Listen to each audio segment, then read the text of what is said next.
welcome to my YouTube channel Barshi Neha Classes, which rests on the mantra of success begins here.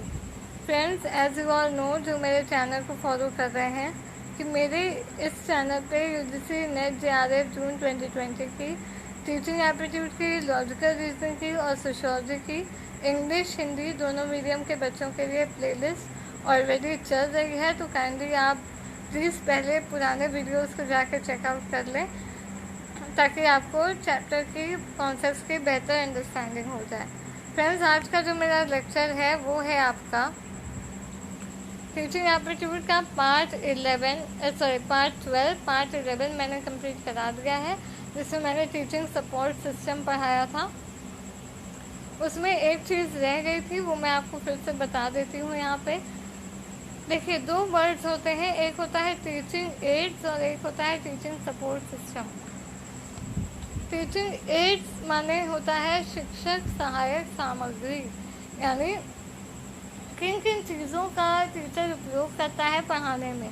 ठीक है, जब एक एक चीज़ को अलग अलग हम काउंट करें, जैसे बुक्स हो गए, मैगजीन हो गई, टीवी हो गई, कंप्यूटर हो गया, ठीक है, LCD हो गई, इंटरनेट हो गया, ये सब जो जितनी भी चीज़ें हैं उनको जब हम जिन जिन माध्यमों का वो यूज़ करता है, जब उसको एक एक करके गिनते हैं किन किन चीज़ों का वो यूज़ करता है, उपकरणों का यूज़ करता है, तो स्रोतों का यूज़ करता है, तो वो टीचिंग एड्स हो जाते हैं।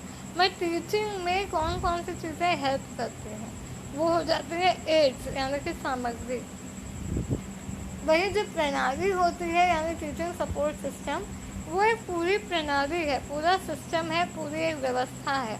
मतलब इसमें केवल टीचर नहीं आएगा, टीचर, स्टूडेंट, पूरा इंस्टीट्यूट, उसका मैनेजमेंट, सब लोग मिलकर कैसे शिक्षण को और बेहतर बना देते हैं, किन किन माध्यमों का यूज़ करके, विधियों का यूज़ करके, ये आ जाता है आपका जो कंबाइंड स्टडी होती है, जो कंबाइंड कलेक्टिव स्टडी होती है। जब हम कई चीज़ों को मिला के एक चीज़ बनाते हैं तो वो एक हो जाती है व्यवस्था।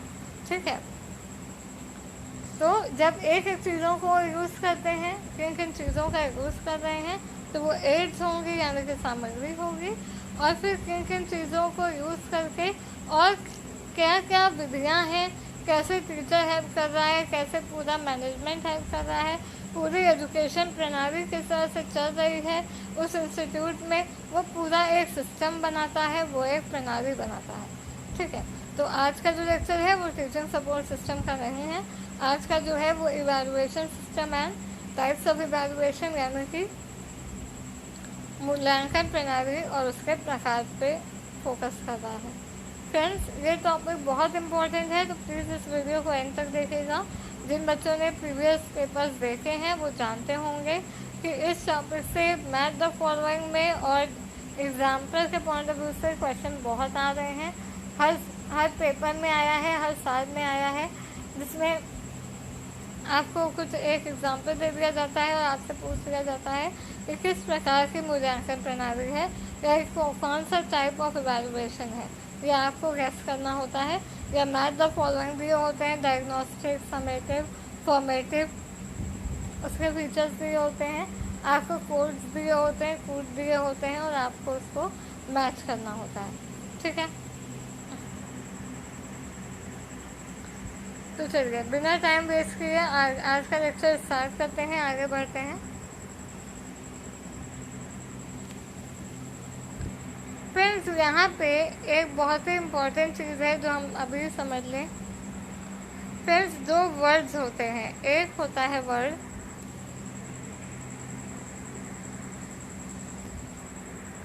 असेसमेंट और एक वर्ड होता है इवैल्यूएशन।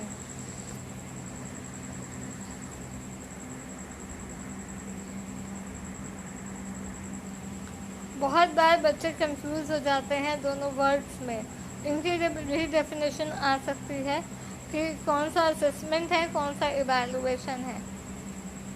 असेसमेंट को हम बोलते हैं आकलन और इवैल्यूएशन को हम बोलते हैं मूल्यांकन। दो अलग अलग वर्ड हैं, दो अलग अलग मीनिंग है। इसको अभी समझ लीजिए ताकि आगे आपको इस कॉन्सेप्ट में बिल्कुल भी प्रॉब्लम ना हो। आकलन जो होता है वो छोटा कॉन्सेप्ट है, यानी असेसमेंट एक छोटा कॉन्सेप्ट है। इवैल्यूएशन यानी मूल्यांकन एक बृहद कॉन्सेप्ट है, एक बड़ा कॉन्सेप्ट है। ठीक है, अब दोनों में अंतर क्या है? असेसमेंट यानी आकलन अंत में किया जाता है, एंड में, और इवैल्यूएशन क्या होता है? ये कंटिन्यूअस होता है, ये चलता रहता है निरंतर। किस प्रकार से? अब मैं आपको एक एग्जांपल से समझा देती हूँ। बच्चों का परीक्षा ली जाती है, टेस्ट लिए जाते हैं, एग्ज़ाम लिए जाते हैं, वो आपका मेनली असेसमेंट बोला जाता है। बट पूरा ओवरऑल जो सिस्टम है, एंड में किस तरह से टीचर ने पढ़ाया, टीचर की क्लास में कितनी अटेंडेंस रही, टीचर ने कौन कौन से मेथड का यूज़ किया, किन किन सामग्रियों का यूज़ किया, उससे किस तरह से बच्चों ने सीखा या नहीं सीखा। तो ये ओवरऑल जो कॉन्सेप्ट होता है वो इवैल्यूएशन का होता है, और केवल मार्क्स देना या आकलन करना ये असेसमेंट होता है। इवैल्यूएशन में जो गलतियां हैं उसको सही भी किया जाता है। असेसमेंट में गलतियों को सही करने का स्कोप नहीं होता। एक बार जो बच्चे ने कर दिया आपको उसी पे मार्क्स देना होगा। इवैल्यूएशन में क्या होता है, यहाँ पे एक चीज़ समझिए, इवैल्यूएशन में असेसमेंट जो होता है वो एक केवल पार्ट है। ठीक है, उसका एक पार्ट है इवैल्यूएशन का असेसमेंट। मतलब इवैल्यूएशन में बहुत सी चीज़ें आती हैं, असेसमेंट उसका एक भाग है जो अंत में असेस किया जाता है या नापा जाता है या मापा जाता है या आकलन किया जाता है। उसमें जो चीज़ें कमियाँ आई या खामियाँ आई उनको कैसे दूर किया जाए वो इवैल्यूएशन सिस्टम में आता है, वो असेसमेंट में या आकलन में नहीं आता। ठीक है, मतलब असेसमेंट एक तरह से ऑब्जेक्टिव है, वस्तुनिष्ठ है। मतलब जो हुआ, जैसा हुआ, जो बच्चे ने किया उस बेस पे नंबर दे दिया, ये हुआ असेसमेंट। फाइनल असेसमेंट बोलते हैं ना, तो ये यही है, नंबर देना या आकलन करना। लेकिन उसमें जो बच्चे ने गलती करी वो आगे उसको कैसे सुधारा जाए, बच्चों को कैसे उस कॉन्सेप्ट को और बेहतर तरीके से समझाया जाए कि आगे जाके बच्चे वो गलती ना करे, ये इवैल्यूएशन में आएगा। ठीक है, तो असेसमेंट एक छोटा कॉन्सेप्ट है और इवैल्यूएशन का एक पार्ट है। मतलब आकलन एक छोटा कॉन्सेप्ट है और मूल्यांकन का एक छोटा सा पार्ट है। वही इवैल्यूएशन एक पूरी व्यवस्था है जिसमें पूरी शिक्षण विधि जो होती है उसको देखा जाता है, किस तरह से बेहतर कर दिया जाए, एनवायरनमेंट को, परिस्थितियों को किस तरह से बेहतर कर दिया जाए कि बच्चे ज़्यादा से ज़्यादा चीज़ों को समझ सकें, ग्रास्प कर सकें। आई होप ये इजी है, आपको समझ में आ गया होगा आकलन और असेसमेंट का, आकलन यानी असेसमेंट और मूल्यांकन यानी इवैल्यूएशन में अंतर। ठीक है, चलिए तो अब आगे बढ़ते हैं। इवैल्यूएशन मैंने समझाया क्या है, इसको यहाँ पे देख लेते हैं। Evaluation is a wider concept, एक बड़ा कॉन्सेप्ट है। Testing and measuring is suppose to जज the worth of all the educational outcomes brought about as a result of teaching learning process. मतलब इवैल्यूएशन एक बृहद कॉन्सेप्ट है, एक वाइडर कॉन्सेप्ट है, एक बड़ा कॉन्सेप्ट है। इसमें केवल बच्चों के ही द्वारा जो प्राप्त शिक्षा है केवल उसका ही आकलन नहीं किया जाता, टीचर द्वारा जो दी गई शिक्षा है उसकी क्वालिटी, उसकी गुणवत्ता की भी चेकिंग करी जाती है। ठीक है,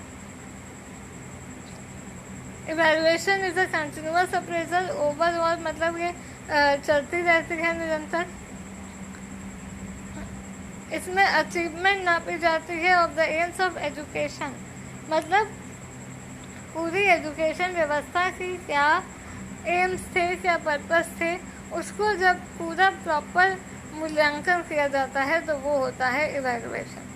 ठीक है, इसमें टीचर की कमियों का भी पता चलता है, उसको कैसे सुधारा जाए ये भी बताया जाता है। टीचिंग के साथ ट्रेनिंग, गाइडेंस, कोचिंग, सब तरह की चीज़ें इसमें आती है, चाहे वो टीचर से रिलेटेड चीज़ों को सुधार करना हो या फिर वो बच्चों से रिलेटेड चीज़ों को सुधार करना हो, कि बच्चों को किस तरह से बेहतर समझ में आए चीज़ें, या बच्चे जो गलतियाँ कर रहे हैं उसको कैसे कम से कम किया जाए, या शिक्षण प्रणाली में या शिक्षा की जो व्यवस्था है या सराउंडिंग है, इन्वायरमेंट है, पर्यावरण है, उसे किस तरह से और बेहतर किया जाए कि बच्चों को चीज़ें और बेहतर तरीके से समझ में आए, पढ़ने में इंटरेस्ट आए, टीचर को पढ़ाने में इंटरेस्ट आए। ये ओवरऑल मूल्यांकन होता है, इवैल्यूएशन होता है, ये असेसमेंट नहीं है। ठीक है, यहाँ पे आपको मेनली ये वाला जो पैराग्राफ है इसको पढ़ने की ज़रूरत है। According to this approach evaluation is integrated, मतलब एक समन्वयात्मक स्टडी है, सब चीज़ों का कोऑर्डिनेशन मिल के एजुकेशन की जो नीड्स हैं, जो एम्स हैं, वो कैसे फुलफ़िल हो रहे हैं या नहीं हो रहे हैं, जो पर्पस है एजुकेशन का वो फुलफ़िल हो रहा है कि नहीं हो रहा है, क्या कमियां आ रही हैं, क्या खामियां आ रही हैं, उसे कैसे सही किया जाए, ये सब आपका हो जाता है इवैल्यूएशन यानी कि मूल्यांकन। इसी को यहाँ पे मैंने हिंदी में बताया हुआ है, आप प्लीज़ इसकी स्क्रीनशॉट ले लीजिए। पहले ये इंग्लिश वाली स्क्रीनशॉट ले लीजिए, क्योंकि मैं समझा बाइलिंगुअल रही हूँ इंग्लिश हिंदी दोनों में, तो मुझे हिंदी वाला दोबारा रीड करने की ज़रूरत नहीं लग रही है। आप इसको जैसे ही रीड करेंगे आपको समझ में आ जाएगा।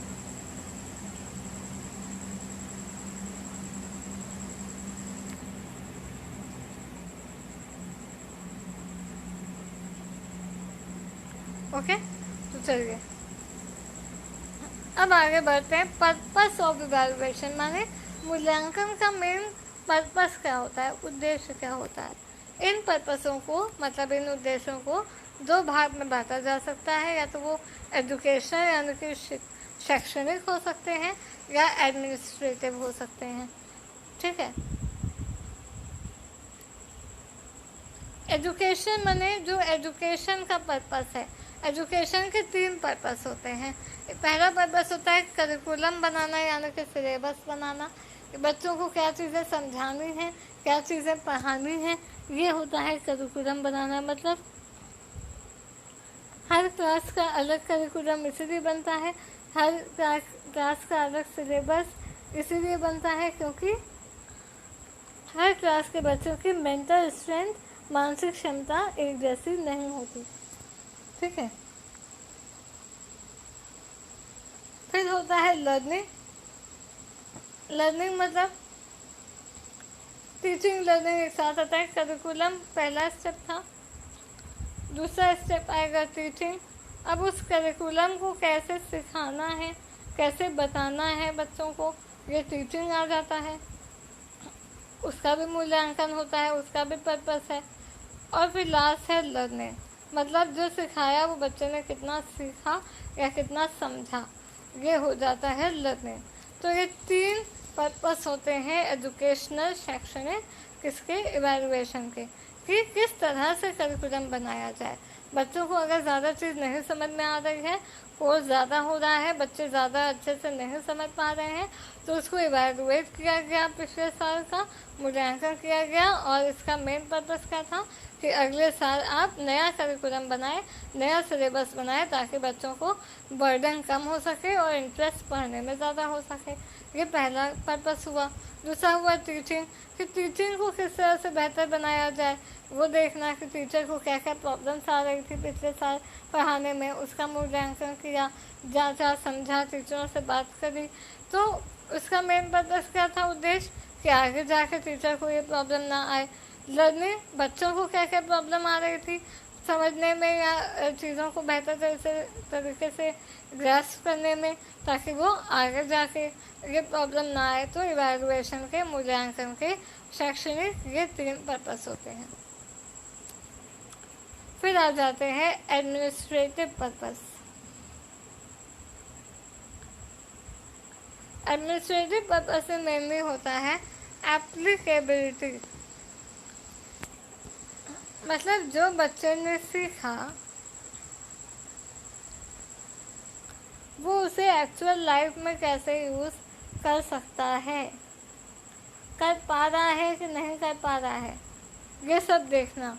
समाज उससे बेहतर हो रहा है कि नहीं हो रहा है, समाज में लिटरेसी लेवल बढ़ रहा है कि नहीं बढ़ रहा है, अगर नहीं बढ़ रहा है तो उसे कैसे बढ़ाया जाए, ज़्यादा बच्चों को स्कूलों तक कैसे लाया जाए, ये भी मूल्यांकन का एक मेन पर्पस होता है। ये हो गया सोसाइटी। एजुकेशनल सिस्टम, किस तरह से एजुकेशनल सिस्टम चल रहा है, उसमें करप्शन तो नहीं है, मतलब फीस ले ली गई है लेकिन टीचर आ नहीं रहा, ऐसा तो नहीं है, बच्चों की अटेंडेंस है भी कि नहीं है, ये भी एक पर्पस है। फिर होता है पेरेंट्स जागरूक हो रहे हैं कि नहीं बच्चों को पढ़ाने में और बच्चों का होमवर्क चेक करने में, या बच्चों के पढ़ाई में इंटरेस्ट ले रहे हैं कि नहीं ले रहे हैं, या केवल उनको कोचिंग के भरोसे छोड़ दिया है, या केवल टीचर के भरोसे छोड़ दिया है, ये सब भी देखना इवैल्यूएशन का पर्पस होता है। और पेरेंट्स के पॉइंट ऑफ व्यू से ही PTM होती है, पेरेंट टीचर्स मीटिंग होती है स्कूल कॉलेजों में, इसी को बोलते हैं इवैल्यूएशन, जो पेरेंट्स के पॉइंट ऑफ व्यू से बेनिफिशियल होता है। तो ये सब हुआ आपका पर्पस, यानी कि उद्देश्य मूल्यांकन का, यानी इवैल्यूएशन का।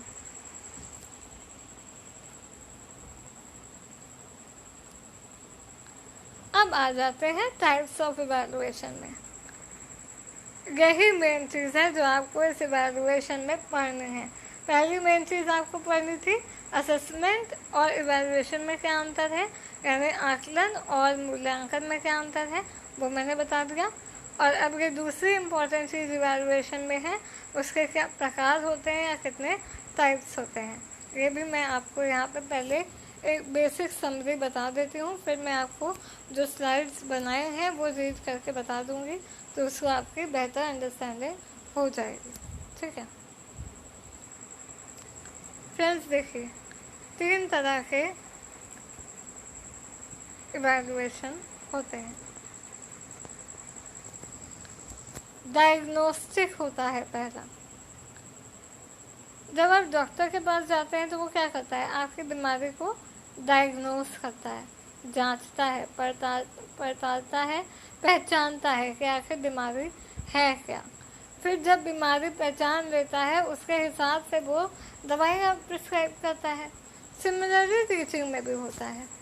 बच्चों में क्या चीज़ें कायदे से समझ में नहीं आई हैं बच्चों को, या किस स्टैंडर्ड का वो बच्चा है, उसका मेंटल स्ट्रेंथ कैसी है।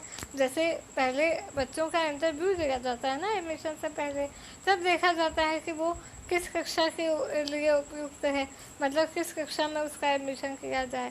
तो ये सब होता है डायग्नोस्टिक, ताकि ये ऐसा इसलिए किया जाता है क्योंकि इसका मेन पर्पस होता है सिलेबस बनाना।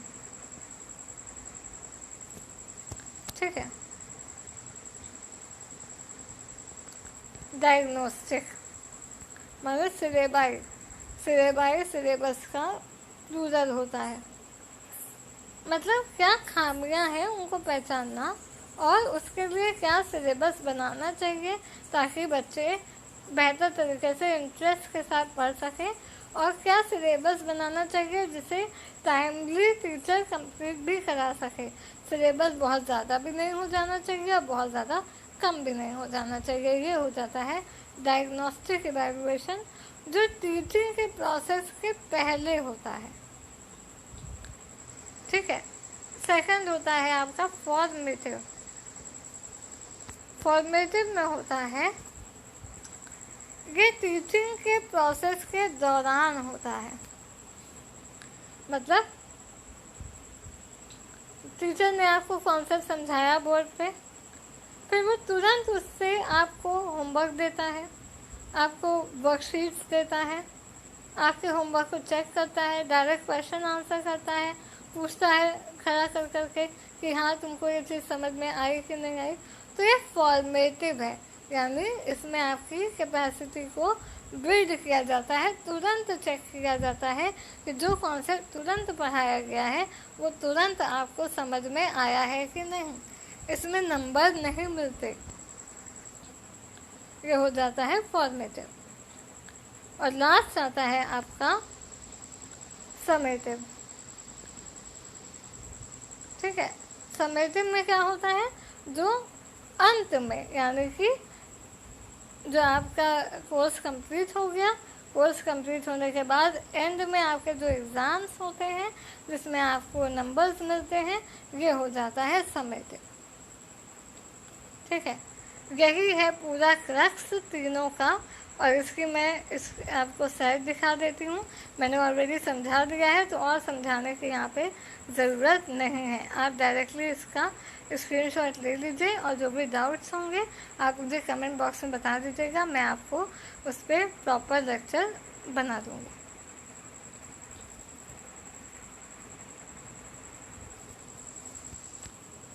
ये है आपका डायग्नोस्टिक।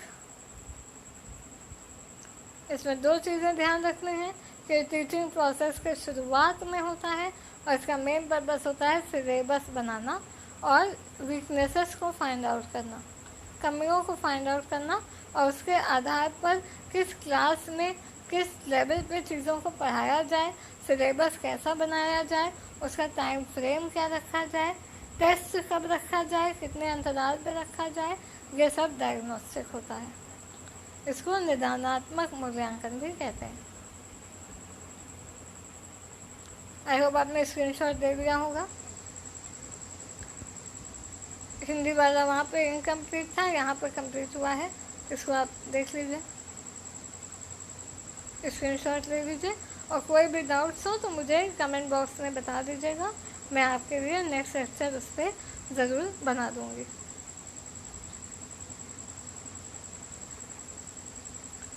फिर आ जाता है ये आपका फॉर्मेटिव। फॉर्मेटिव के ये जो 5 पॉइंट्स हैं ये इम्पॉर्टेंट है, मैं आपको बता देती हूँ।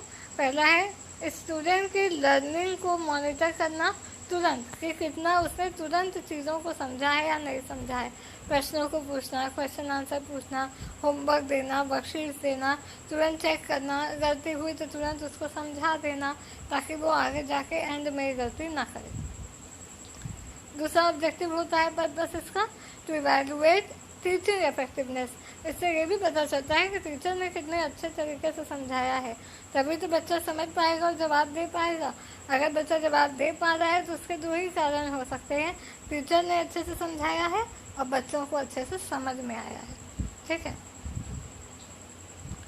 कोर्स को इवैल्यूएट करना इसका तीसरा पर्पस है कि ऐसा तो नहीं हो रहा है कि कोर्स बहुत ज़्यादा हो गया है तो बच्चों को प्रॉब्लम हो रही है टाइमली समझने में, और उसमें किस तरह का अपडेशन करना है, कैसा मॉडिफिकेशन करना है, कैसे चेंजेस लाने हैं, ये सब देखना इस फॉर्मेटिव इवैल्यूएशन का पर्पस है।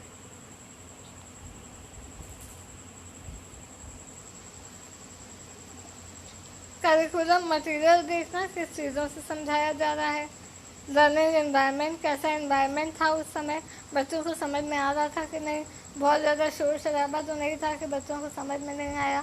तो जो टीचिंग के प्रोसेस के दौरान का मूल्यांकन है, मतलब टीचिंग चलती रहती है और नंबर यहाँ नहीं दिए जाते, टीचिंग चलती रहती है और आपको बीच बीच में प्रोजेक्ट के माध्यम से, असाइनमेंट के माध्यम से, वर्कशीट्स के माध्यम से जब होमवर्क दिए जाते हैं और समझा जाता है कि बच्चों को कितना समझ में आया है, सिलेबस जब चलता रहता है उसके दौरान, तो ये हो जाता है फॉर्मेटिव यानी कि रचनात्मक मूल्यांकन।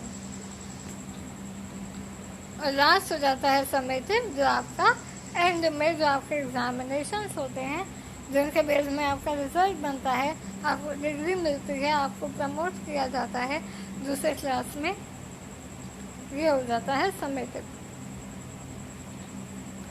समेटिव को समझने के लिए एक वर्ड होता है समरी, किसी चीज़ का सार। तो सार कब निकलेगा? ऑब्वियसली सार हमेशा एंड में निकाला जा सकता है पूरी चीज़ों को पढ़ने के बाद। तो समेटिव के नाम से ही आप समझ जाएंगे कि टीचिंग प्रोसेस का एंड वाला है, जिसमें असेसमेंट आ जाता है, आकलन आ जाता है, यानी कि आपको नंबर दिए जाते हैं कितना आपने बेहतर परफॉर्म किया है, जिसके बेसिस पे आपको अगली क्लास में प्रमोट किया जाता है, आपको डिग्रियां दी जाती हैं।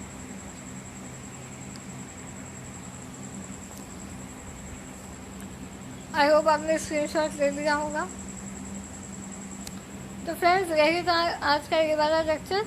अगर आपको मेरे वीडियोस पसंद आ रहे हों तो काइंडली सब्सक्राइब करिए, नोटिफिकेशन बेल आइकन को ज़रूर दबा दीजिए, ताकि जैसे ही मैं कोई नया वीडियो डालती हूँ आपको तुरंत उसका नोटिफिकेशन मिल जाए।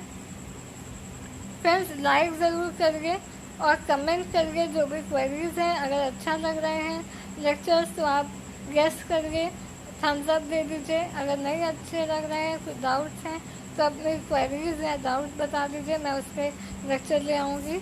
और शेयर प्लीज़ फ्रेंड्स ज़रूर करिए ज़्यादा से ज़्यादा बच्चों तक, ताकि लॉकडाउन के समय में, और क्योंकि अब अनलॉक तो हो गया है, बट बच्चों को अभी ज़्यादा कोचिंग जाने की, स्कूल कॉलेजों में जाने की अभी छूट नहीं है, तो बच्चे ज़्यादातर ऑनलाइन मोड से ही पढ़ रहे हैं, तो उनको ज़्यादा इसका बेनिफिट मिल सके।